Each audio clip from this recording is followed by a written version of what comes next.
It's a good video. I get asked all the time why I watch sports, and to tell you the truth, the thrill of competition comes down to two very simple things: the euphoria of victory and the agony of defeat. Wait, minus 41 multi-4? I mean, it should have been more than that, yes. A wise man once said, "You play to win the game." A quotation so blunt that many may find it humorous. But if you look past the literal denotation of the statement, it serves more to punctuate the harsh reality of what it truly means to compete. When you get right down to it, sports are brutal. After you strip away all the fame and fortune of being a professional athlete, history only cares about two things: how much you won and how much you lost. As sports fans, we often like to craft little narratives around players and teams, feel-good stories to make them seem a bit more like a protagonist. In this day and age, everyone's looking for a hero. And unfortunately, this is the point where sports deviates from fiction. Because at the end of the day, when all the chips are down, it doesn't matter how much you tried, how far you came, or how well you treated everyone else.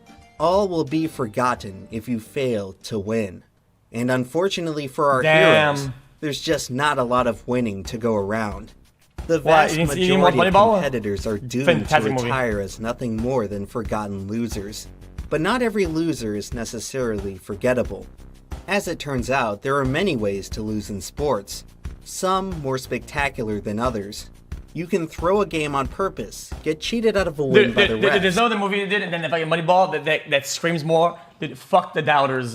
Doubting Andy's up in his bitch. So badly that it makes everyone question what game you were even playing. However, if you dog shit bottom team and all the way to the top, all the way to the very end, they said, "Oh, you can't work with that system, and this doesn't work." Fuck is that, man? Remembered in defeat. Look no further than the most painful way to lose in all of sports: the choke. 19-yard field goal attempt. Oh, it is fumbled by... Oh my god. Oh my god, Jesus. By Jordan Babineau. Oh, the ball just slipped out of his hands. It was a good snap. Oh no. He went to put it down and it just slipped. Your whole season comes down to that. I don't know that I've ever felt this low, at any point. So, I don't know.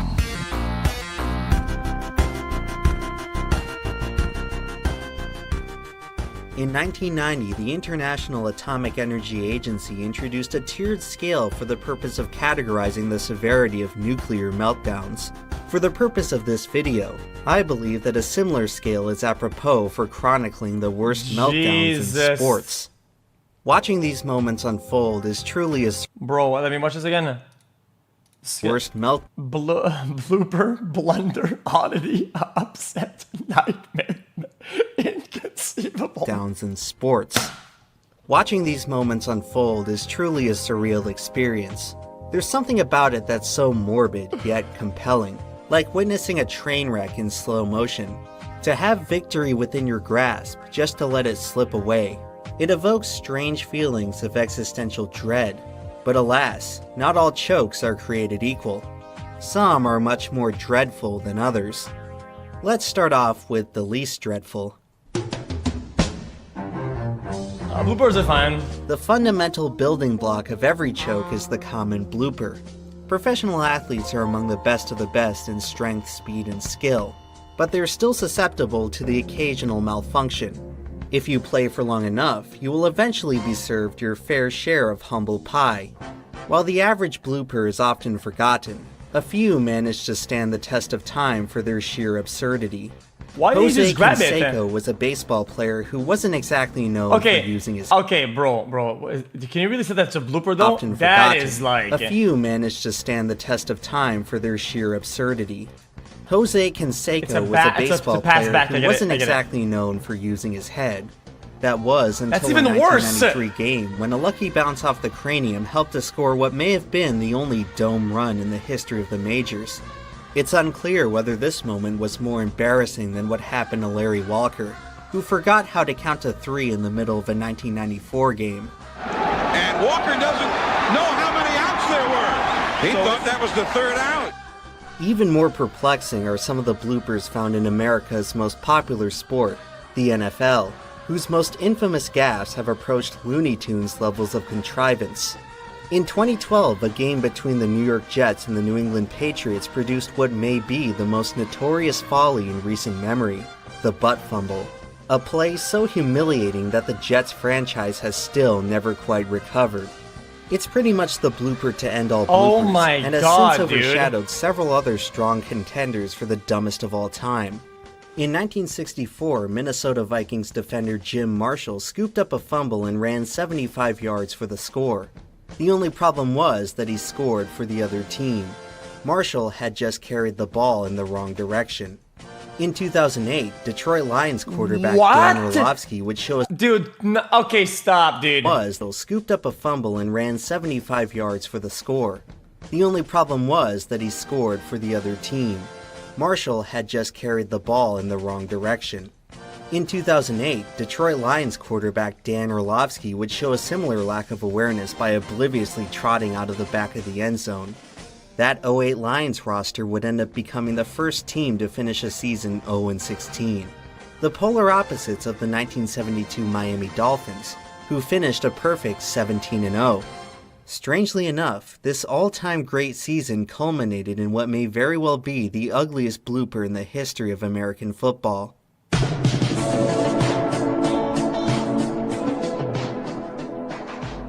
With 2 minutes to go in the Super Bowl, kicker Garo Yepremian was sent out to ice the game with a long field goal. In what looked to be a moment of serendipity, the Dolphins had a chance to end their 17-0 season with a 17-0 victory. However, Yepremian was about to show that the 72 Dolphins were not all perfect. Yepremian has it, throws a pass up for the ball. What? Okay, dude, okay, We're not all just stop, dude. perfect. Yepremian has This it, is not throws a real. pass up for the This ball.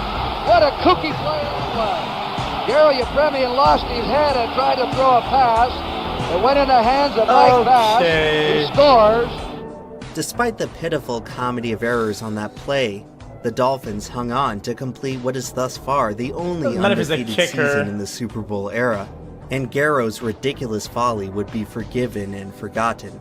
It just goes to show, winning is all it takes to bail you out of a truly hideous situation. Most of the other stories on this list wish that they could have been as fortunate.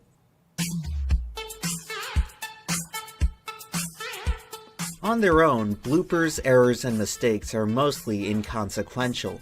Sports are largely governed by averages, and one bad play is typically not enough to sway the outcome of a game or a season. Unless... The same can't be said about this next kind of goof, the premature celebration. No! It's easy to clown athletes for a shameful moment, but there are also times when pride is just as dangerous. Everyone knows the story of the tortoise and the hare, but this age-old tale always manages to slip the mind of a few athletes per year. In Overwatch, Throughout in the Call of Duty, history of and sports, there are King of the numerous Hill, examples is of when you forget players about the losing fucking from overtime. nothing else but their own hubris. As shown in the fable, racing often serves as the backdrop for many improbable defeats. In 2015, track and field athlete Tanjoy Pepiot was too focused on gesturing to the crowd to notice his competitors stealing the victory from under his nose. In 2004, a similar fate befell Superbike racer classic. Sean Emmett. Perhaps the most painful homestretch fail would happen to Olympic snowboarder Lindsey Jacob Ellis, who would kiss the gold medal goodbye after a showboating stunt Oh sent her my tumbling God. into the snow.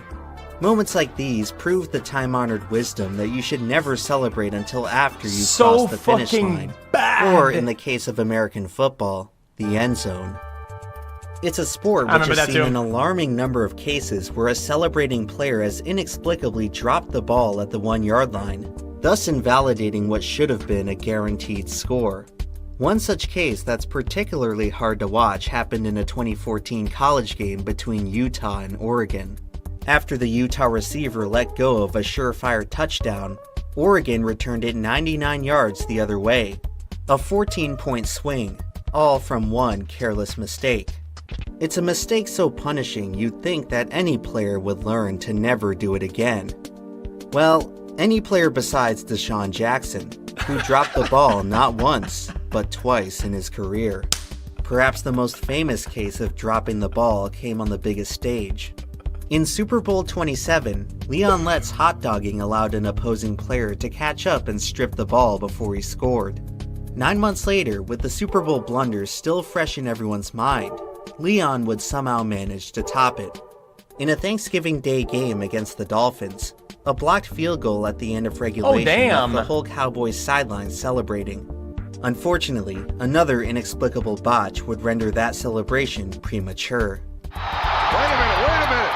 Well, it's in the end zone. No one covered it, and Miami did. Now someone touches the football here. It's Leon Lett. No! What? 16-14. Game over. It's safe to say that after this, both Leon and the Why did he Cowboys rush were it? reminded of the most fundamental law in competition. It ain't over till it's over. Sports can be truly chaotic, and there is very little that can be confidently excluded from the possible range of Is that not how it outcomes. works? As someone who spends a lot of time watching a losing Once team, he touches it, I often find then it's- myself then imagining it's a still in order, hypothetical and list of then events that would anybody can have to have it? occur for them to actually win. The more they're getting beat, the more preposterous that list becomes. But would that imaginary comeback be impossible or just Which I was thinking, he's saying F. There's no F. How, guys? How is it happening? Guys, I have 0 dropped frames. I'm lagging. What the fuck is wrong with Twitch, man? improbable? In other words, at what point does a deficit become truly insurmountable? We may never know for sure how big of a lead is safe, but we do know which ones are not. Oh, you never know. On April 21st, 2012, the Boston Red Sox got out to a 9-0 lead against their arch rivals, the New York Yankees. In baseball, Just 3 innings later, the Yankees had scored 15 straight runs, flipping the script on what surely looked like a Boston blowout. It was one of the biggest swings in any baseball game ever, and it fell just short of the biggest outright comeback.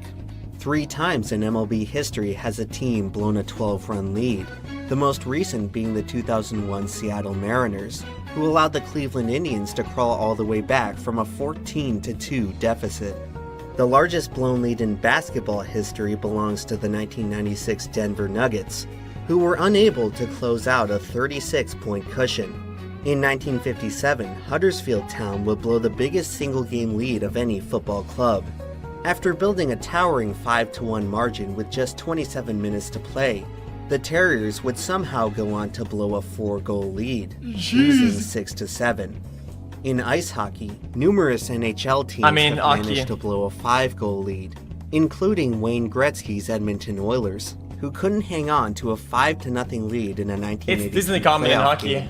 Coincidentally, the biggest comeback in NFL history would also befall the Oilers in a playoff game, who squandered an almost unthinkable 35-3 lead to the Buffalo Bills.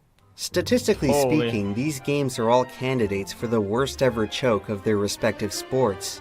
But considering the full context in which they occurred, few are remembered as such. They're not that Most bad. of these losses just didn't end up mattering in the grand scheme of things, relegating them to probabilistic anomalies, mere trivia for number-obsessed geeks. They don't really come to mind when the average sports fan thinks of the most gut-wrenching chokes. As the INES would say, they were disasters with only local consequences. If we want to find some truly epic chokes, we're gonna need some bigger fish to fry.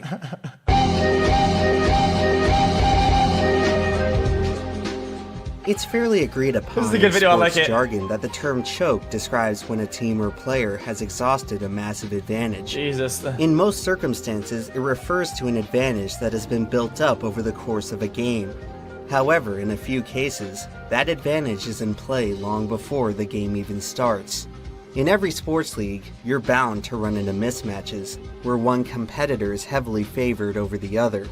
While nobody wants to blow a huge lead, it can sometimes prove just as humiliating to lose to an opponent you're expected to dominate. Heading into 1990, Mike Tyson was far and away the most feared fighter on the planet. Boasting an undefeated 37-0 record with 33 knockouts, the heavyweight champion was probably the closest any fighter has ever been to being truly invincible. That's insane, Fans were though. anticipating him to make quick work of 42-1 longshot Buster Douglas. But to everyone's shock, the mostly unknown underdog would hand Iron Mike the first loss of his career, in what is widely considered to be the biggest upset in boxing history.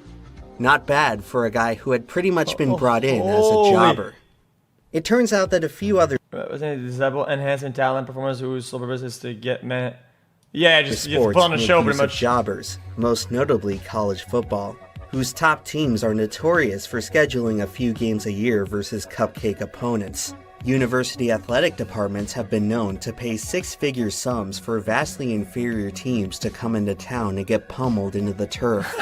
It's a small price to pay for what should be an automatic victory. That's certainly what the 2007 Michigan Wolverines were thinking when they scheduled their opening day contest against the Appalachian State Mountaineers. Going into the season, Appalachian Michigan State? was ranked as the 5th best team in the nation, and their opponents were quite literally out of their league. The Mountaineers were a Division I AA team, a complete tier beneath Michigan's pedigree. There would have been no shame if Appalachian State had simply laid down and accepted their beating. Unfortunately for Michigan, they were about to learn that there are no free wins in sports. And the kick is blocked. Appalachian State has stunned the college football world. One of the greatest upsets in sports history. College sports Jesus. provide ample opportunities for the classic Cinderella story, a term most frequently used during March Madness. Is that in Division I Alaska? basketball, the season champion is decided by a 64-team single-elimination tournament. The early rounds Appalachian. of the tournament are I thought it was breeding grounds Alaska, for like the memorable mountains and upsets, shit. as the top teams in the country Oh, face off against others who are just happy to be there. Every few years or so, a powerhouse team would get Virginia. bounced from the tournament by some school you couldn't even find on a map. But after 33 years of the 64-team format, a 1 seed had never been defeated by a 16 seed. That was until 2018, when the 31-2 Virginia Cavaliers faced off against the UMBC Retrievers. In what may very well have been the most shocking upset in the history of college sports, Virginia didn't just lose, but got blown out by 20 points. College Jesus. sports aren't for everyone, but you have to admit that they are capable of producing madness that you won't see anywhere else. However, the most enduring upsets are left to the professionals. The 2007 New England Patriots are considered by some professionals. to be the greatest NFL team ever assembled. They set all kinds of records and were on track for a perfect season to surpass the 72 Dolphins. After cruising to the Super Bowl, they faced off against the paltry New York Giants, a team that hadn't even won their division. After leading Wait, for most what? of the game, the Patriots were just 2 minutes away from capping off the greatest season in NFL history. But hey, those pesky Giants somehow, someway, could not be stopped. And the mighty Patriots had to settle for 18-1.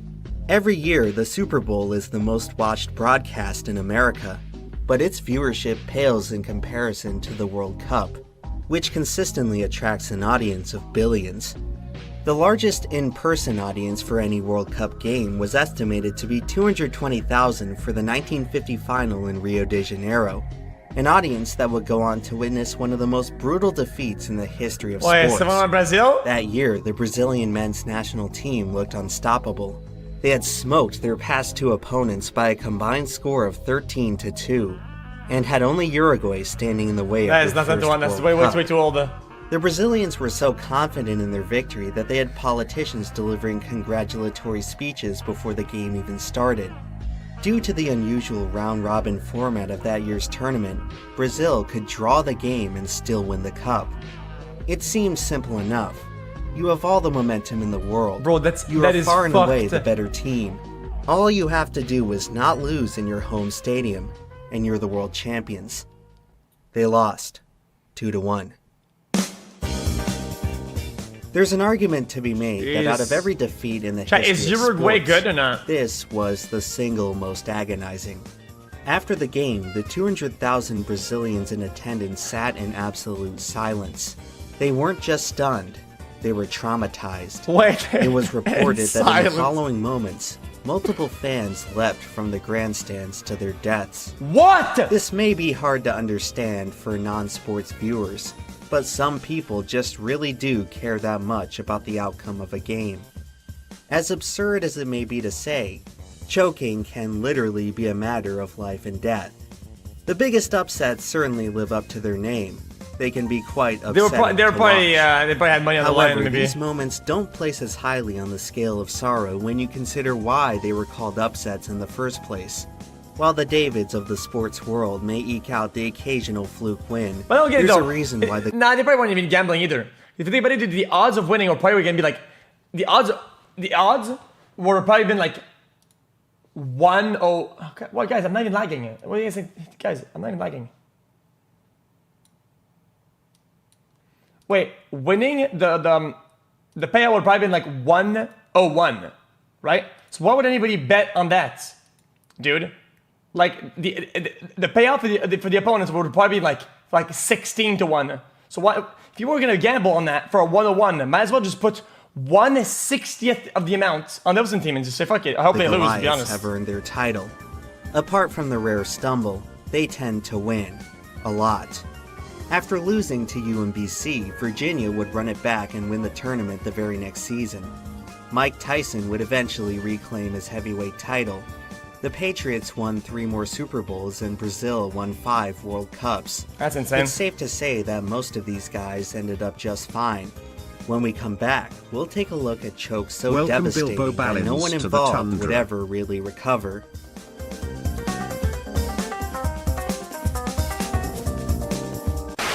Do you realize what could have happened if I hadn't sensed the pit in time? I suppose you could have choked? Odds for betting would be different if they were made at the beginning of the World Cup, though. Boy, can't wait to watch the Jaguars suck it up for another 4.5 months. But thankfully, rooting for a putrid team can suck just a little bit less with today's sponsor, Bespoke Post. I bought every possible one of them. Ships out athlete Jacksonville. In fact, the Jags may have.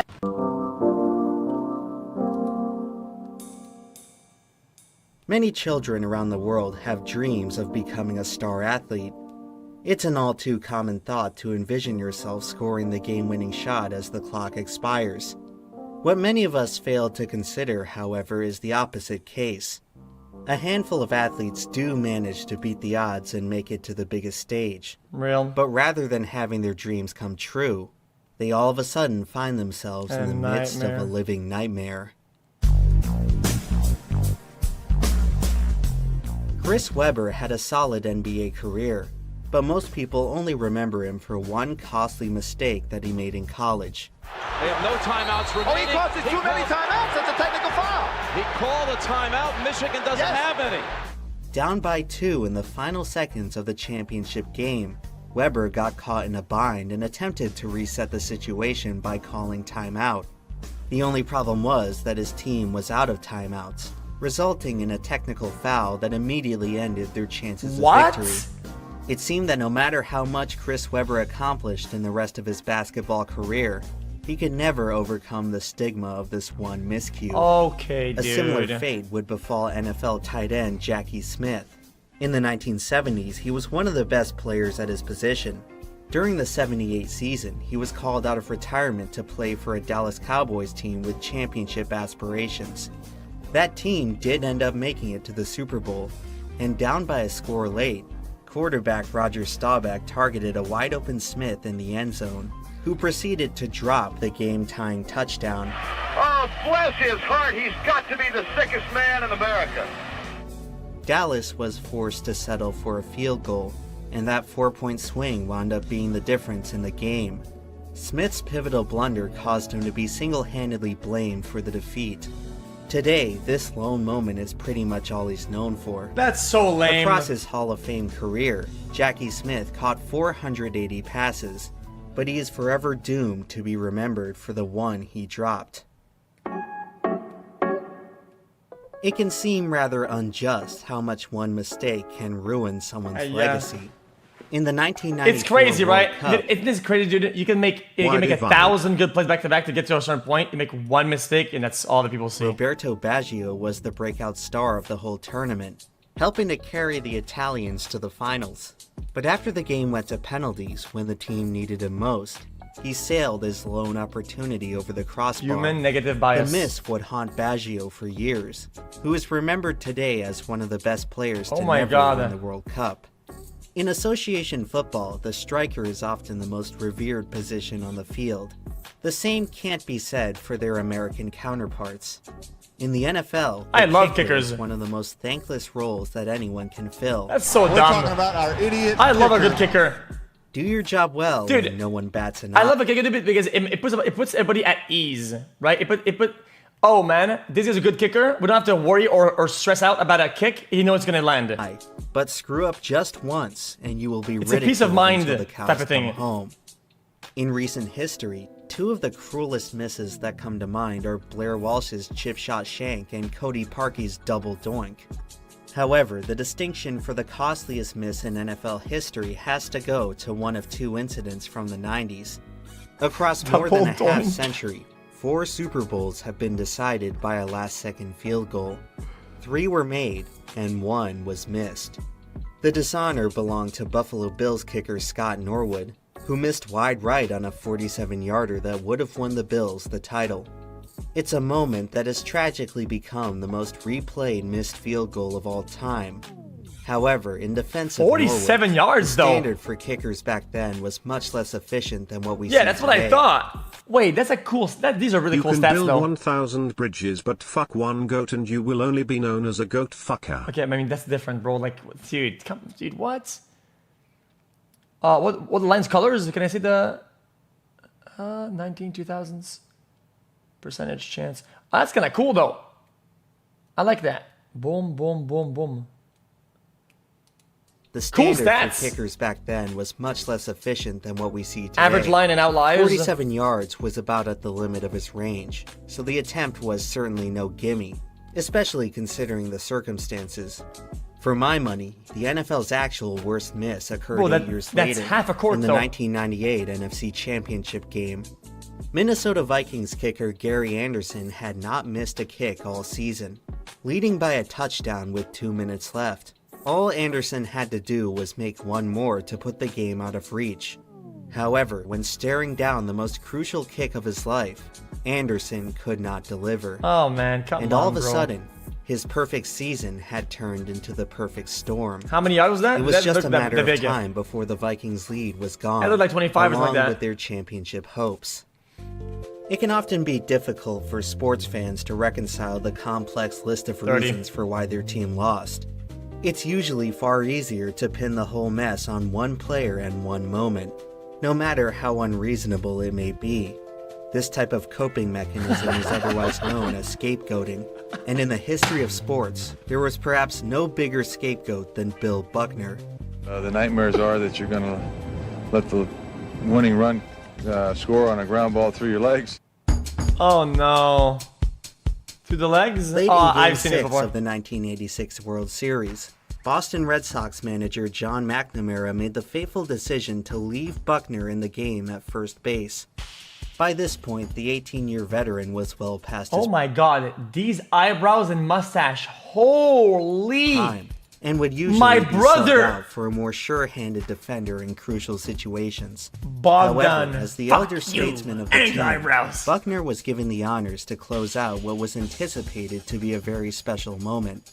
Leading the New York Mets 5-3 in the bottom of the 10th, the Red Sox were just 3 outs away from winning their first championship in nearly 70 years. After retiring the first 2 batters, relief pitcher Calvin Schiraldi got into a jam, and the Mets would tie the game off a wild pitch with the bases loaded. The next batter, Mookie Wilson, appeared to end the inning by hitting a ground ball directly at Bill Buckner. It's the most routine defensive play in all of baseball, one so elementary that most children have no problem making it. Are you Bill a Montreal Buckner had Alouettes probably or done Rocket so de 1,000 Laval times fan? by that point in his career.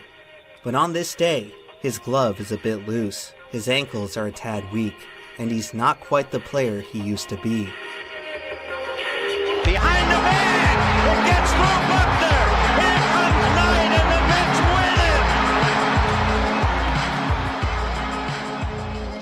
it. The Red Jesus. Sox would go on to lose Game 7, and the fury of a tortured I mean, it was gonna fan base bounce would be thing, placed no? squarely on Bill Buckner's shoulders. The error had made him a national laughingstock and an absolute outcast in the city of Boston. Buckner had to endure so much hatred that he eventually had to move his family out to Idaho, where no one knew who he was. And with that, we've reached a point where chokes stop being so entertaining and start being pretty hard to watch. To go back and revisit this village over and over again, we are prying into what is quite literally the worst day of someone's life. A moment in which their destiny was profoundly and permanently altered for the worse. Wait, they hadn't won for 70 what if years? That moment were dragged out just a little bit longer?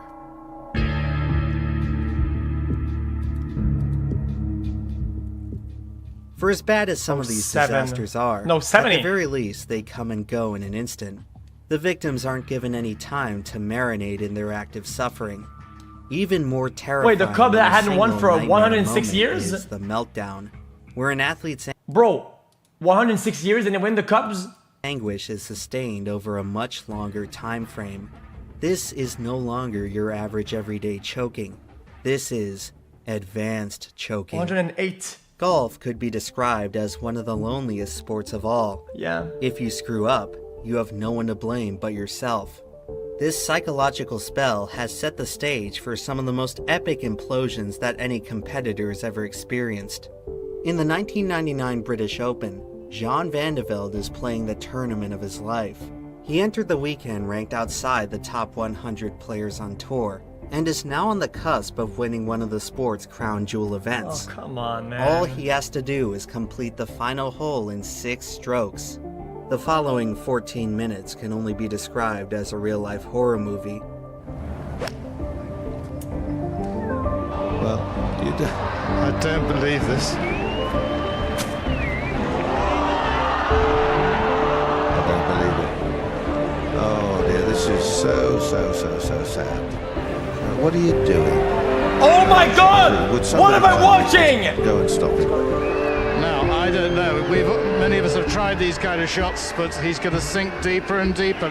I've never seen anything like it before, and to attempt to hit the ball out of there is pure madness. Well, he's thinking about it, but this is horrendous. Is he going to hit? No, thank goodness. Good sense prevails. Oh, yes. Hit it hard enough. I just don't understand what on earth he was thinking about. Yes, they hit it right there, don't know?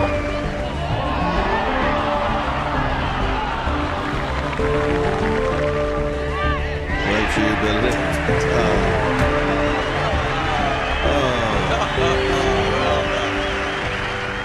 Van de Velde would eventually finish the 18th hole with a triple bogey 7, and would go on to lose in a playoff.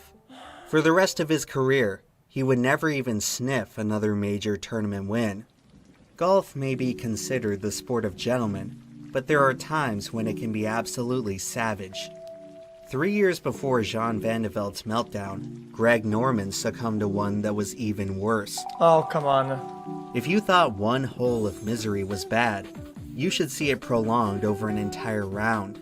Norman entered the final day of the 1996 Masters with a commanding 6-stroke lead.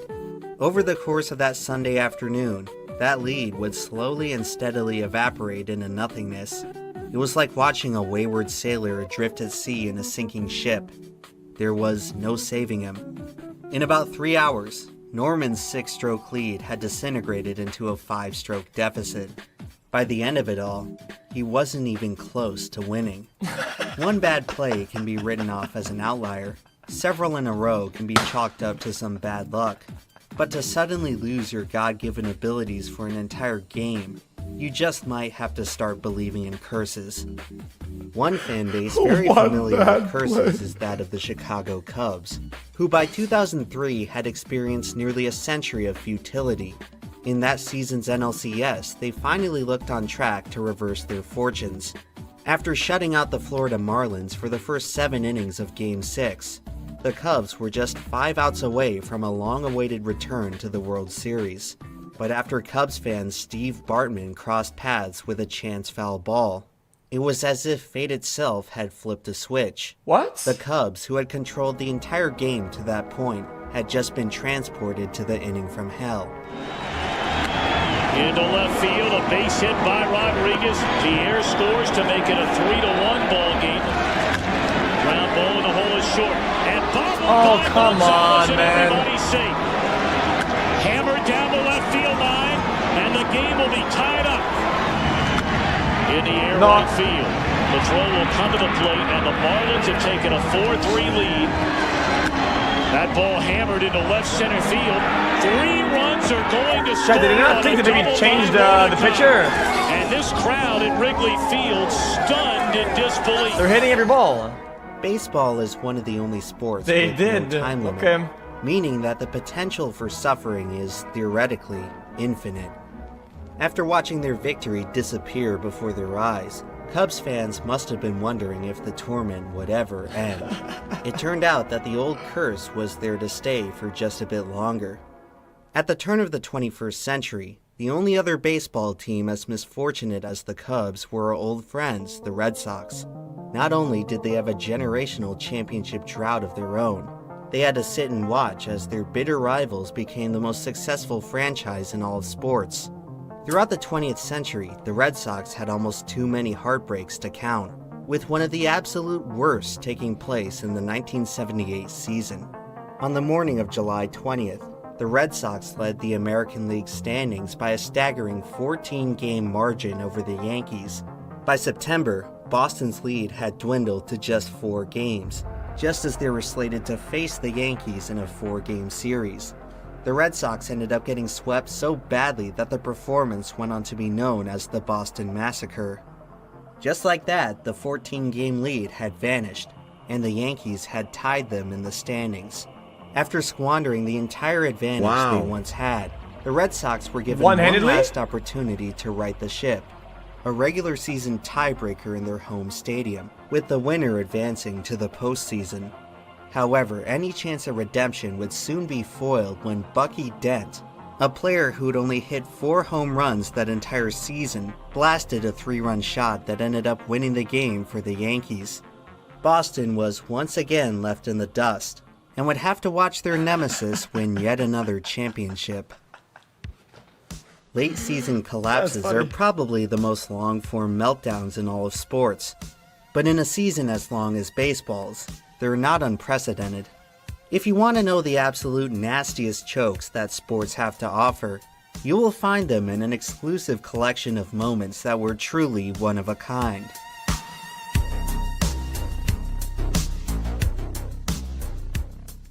When it comes to ripping your heart out, these are the cream of the crop. At long last, we have arrived at the Chernobyl of sports disasters. A handful of events that, no matter how many times you watch, still seem inconceivable. We've talked about missed field goals before, but there's one particular miss that I've neglected to discuss until now. In the NFL, desperation plays are rarely ever successful, but in a 2003 game between the Saints and Jaguars, New Orleans scored one of the only multilateral touchdowns of the 21st century. Now, the uninitiated out there may think that we have finally uncovered the Isn't that when you pass backwards? Which is kind of cheese? Elusive Jacksonville Jaguars choke. But rest assured, the real choke was yet to come. I thought that only happened in college football. He missed the extra point wide right!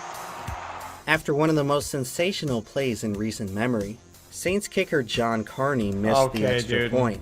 A kick which at the time had almost a 99% success rate. The River City Relay would ultimately be in vain, and like most things in Jacksonville, would be pretty much forgotten. Believe it or not though, there are still more painful ways to lose a football game.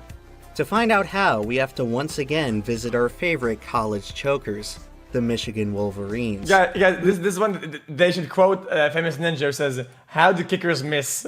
Just don't miss. This football program never really recovered from the loss to Appalachian State. In 2015, Michigan looked to turn things around by hiring former NFL head coach Jim Harbaugh. Suffice to say, his tenure thus far hasn't quite lived up to expectations. We could have seen it coming had we paid attention to the Future a particular 2, which was released in 1989, in predicted that the Cubs would win the World Series in 2015. The Cubs ended up breaking their 108-year World Series drought the next year in 2016. Oh, this is that. Even though they were off by 1 year, still 10 pretty seconds crazy. left. The Wolverines look at the predictions, though. You gotta get it right, in my opinion. State. Being All they a have little to bit do off, to win is run one plus one or minus successful one, it's punt. gonna. Whoa, he has trouble with the snap, and the ball is free. It's picked up by Michigan State, and he scores on the last play of the game. And well, I think this guy's expression says it all. But for as frustrating as this was to watch, there is still one loss in the history of American football that is even more inexcusable. On November 19th, 1978, the New York Giants are leading the Philadelphia Eagles 17-12 with just 30 seconds to play. The Giants have the ball, and the Eagles have no timeouts. Theoretically, losing from this position should be impossible. They can just stall, but right? For some godforsaken reason, the Giants are going to find a way to do so. Funnily enough, their demise would come almost entirely from the NFL's weird problem with kneeling, and not the kind you're probably thinking of. In the modern-day game, it is customary for teams to close out their final possession in victory formation, where the quarterback simply touches his knee to the ground and runs out the rest of the clock. But back in the day, many people in the league took issue to intentionally downing the ball, going so far as to call it unsportsmanlike. Because of this, the foolproof strategy was sometimes disregarded in favor of a more conventional play. All quarterback Joe Pisarcik had to do was drop to the ground and the Giants were home free. However, offensive coordinator Bob Gibson insisted on running a handoff. When the play call came in, the Giants players were in disbelief, with running back Larry Zonka outright refusing to take the ball. But after Gibson threatened to cut Pisarcik if he disobeyed the order, the play went on as planned. And well, there's a reason why every team today just takes a knee. Wait a minute. Here's a free foot. I don't believe it. The Eagles pick it up, and Herman Edwards runs it in for a touchdown. The Eagles scored the game-winning touchdown from a fumble that shouldn't even have been a possibility. Okay, no shot. This guy probably bet against his own team on some fucking black market betting or some shit. Nah, there's no shot. Giants fans he probably had his entire fucking mortgage on some fucking backwards against himself bet or something. Bob Gibson was axed the next morning, and was never hired to coach at any level of football ever again. Perhaps the most fitting thing of all was the player who scored that touchdown. Most of you watching may not recognize him, but if you've been following along, this is someone we've already met long ago, and his wisdom rang just as true all the way back then. Players and coaches that get labeled as chokers don't tend to stick around for very long. But ever so often you'll find one that does, an exceptional talent who can just never have things work out for them in the end. This type of competitor is otherwise known as a choke artist, the most notable of which has to be NBA point guard Chris Paul.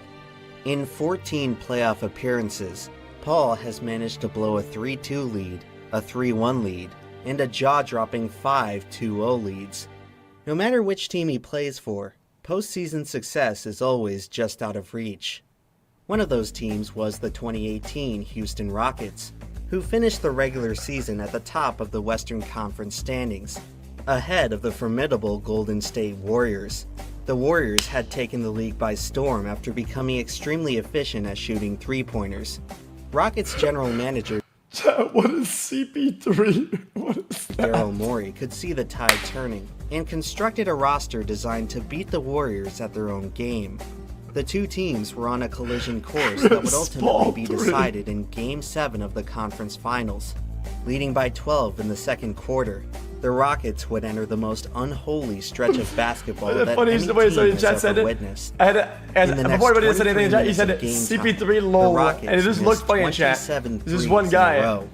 That year, the Rockets were having the most productive three-point shooting season in history. They had made over 36% of their attempts.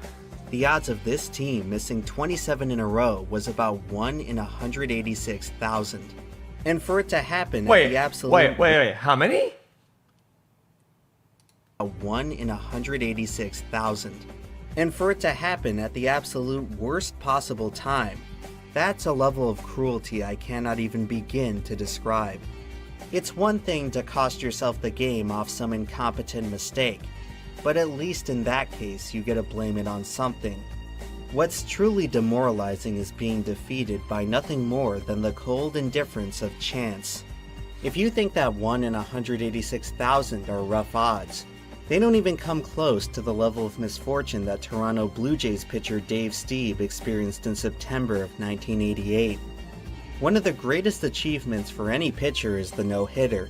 In the 150-year history of the majors, only 317 have ever been thrown. At the end of the '88 season, Dave Stieb had 2 consecutive no-hitters blown up on the last possible out. Sports writer John Boyes estimated that the chance of this happening was 1 in 241 million. But that still may not be as unlikely as what happened in the world of motorsports on May 29, 2011. Many consider the last Sunday in May to be the greatest day in racing. In the United States, it features 2 long-standing traditions, starting at noon with the Indy 500, whose 2011 running saw rookie J.R. Hildebrand 1 lap away from victory. In the final corner, he misjudged a pass on a lapped car and crashed, allowing second-place Dan Weldon to steal the win on the final straightaway. The sponsor of Hildebrand's car was the National Guard, who just so happened to be sponsoring Dale Earnhardt Jr.'s car in the Coke 600 that evening. As Earnhardt found himself leading on the final lap, the National Guard car would experience deja vu. Junior is slowing. He's out of fuel. He's out of gas. What? There's Indy, the leader at turn 4, does not get to the flag.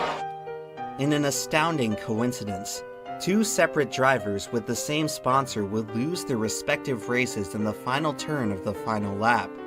A remarkable case of synchronized choking. Can choking really manifest itself on a macroscopic level? If so, the best evidence of it happening would have to be the wildest time in the history of American sports, 2016, otherwise known as the Year of the Choke. It started in the NBA Western Conference Finals, where the Oklahoma City Thunder blew a 3-1 series lead to the Golden State Warriors. After advancing to the finals, the Warriors proceeded to blow a 3-1 lead against the Cleveland Cavaliers. 5 months later in the World Series, the Cleveland Indians blew a 3-1 lead to the Chicago Cubs, who finally ended their century-long championship drought. 2 championship collapses in the same sports season was almost unprecedented, but the worst was still yet to come. 3 months after the World Series, the Atlanta Falcons orchestrated the worst choke in Super Bowl history. I fuck the Falcons anyway, so it's whatever. Lead to the New England Patriots. I don't care about this. In a span of just 8 months, all 3 major American sports saw their champions crowned through the ashes of historic chokes. A feat that will probably never happen again. Of course, I would be remiss if I didn't mention a certain other choke that happened in the United States at around the same time, in what has very much become our country's new most popular sport. But out of the prior 3, the Falcons choke has to be the most iconic. However, I personally consider the Warriors choke to be the most historically fascinating. That season, the Warriors broke a record that few thought was possible. Their 73 regular season wins were the most in NBA history, and we would probably look back on them as the greatest team ever if they hadn't choked in the finals. Their defeat completed one of the strangest statistical oddities in all of sports. Combined with the '96 Red Wings, the '01 Mariners, and the '07 Patriots, the best regular season team from each of the Big Four U.S. sports leagues has failed to win the championship. The Warriors have had no shortage of winning since, but that missing ring still looms as a big blemish on an otherwise dominant dynasty. In sports, blowing a 3-1 lead is pretty uncommon. Blowing an 8-1 lead sounds almost unfathomable. The competitive yacht racing championship features a best-of-17 series, and in the 2013 running, Team New Zealand led Team USA 8 races to 1. Needing only a single victory in the next 8 to clinch the title, New Zealand would go on to lose each and every one. In terms of sheer magnitude, no other choke in sports even comes close. But if you're asking me about the absolute greatest choke of all time, there is one other that tops it. While an 8-1 choke is truly mind-blowing, I still prefer the simple elegance of the 3-0 choke, the fabled reverse sweep. Everyone knows baseball as one of those sports that's what so about old, the Australian pretty much any feat you speed can skater? imagine has already been done long ago. But as of the 2004 season, no That's team a had ever blunder. come back from a 3-0 series deficit. 2004 marked year 86 of misery for the Boston Red Sox, who looked to once again have their hopes and dreams shattered by the New York Yankees. There had been Red Sox fans who lived and died without ever once seeing their beloved team win it all. All they had ever known was non-stop heartbreak, countless opportunities utterly wasted. By this point, the outcome seemed like a foregone conclusion. The Red Sox are getting crushed, again. Their last sliver of hope relies on doing something that had never been done before in the history of their sport. It all comes down to this: the Boston Red Sox versus the rest of time. That's a home run, no? You know, thus far I've only really shown chokes in a negative light. I've described them as brutal, cruel, and agonizing. But very rarely you'll encounter those ethereal moments when a choke is actually quite beautiful, where all the broken pieces just manage to fit together in the most perfect way. It's like poetry in motion, a surreal window into someplace else, where great things really can happen. The truth is that outside of the sports world, most of us are losers. It can seem like whatever success we do find always manages to slip away. In a society that seems to value winning above all else, it's a tough pill to swallow. Losing is as undesirable as it is universal. It's hard to find a feeling more relatable. No matter how good you are, everyone has to lose eventually. In sports, it's easy to get caught up in the ruthless pursuit of glory. At times, it can feel downright nihilistic. Perhaps the reason we find chokes so compelling is that they're the closest winners and losers ever get to each other. They remind us that not even the greatest really good video. I winners enjoyed can it. outrun the Dude, people are inevitability so of antsy. defeat. Bro, it's too empty. If It's you're the antsy by reason going to we the next video, watch next thing, and the reason we dude, play. go to bed, bitch ass. It's the woeful I'm Red watching Sox this could shit, come man. back against the mighty Yankees. Who knows what else is possible?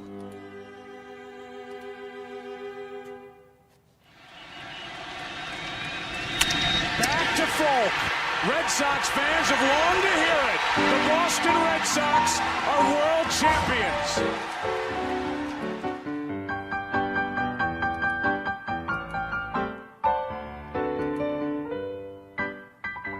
The Yankees, who are the storied franchise, as we all know, That was are sick. now I enjoyed at that. a dark hour because they Nah, just took I don't get the that much about worst sports defeat. or American sports. Not only but there's a bunch of in stuff my like lifetime as a Yankee fan, stats and I like think numbers that I without like question the learning worst about that are defeat really fun in their history. Like now, I don't follow on Twitter a single thing of sports, but I have something bookmarked on my computer upstairs that I look at sometimes, and I think it's called Wooded Ding or some shit like that. It's a baseball thing where so we had there's like a home run, and it tells you in how many parks would that have been a home run, right? And it's just cool to see it. It's like a really like fun Twitter page because a lot of times like some guy does a home run in a certain stadium, and it says, oh, this would have been a home run only in that stadium of all the stadiums. In all the ones that this would have failed or whatever.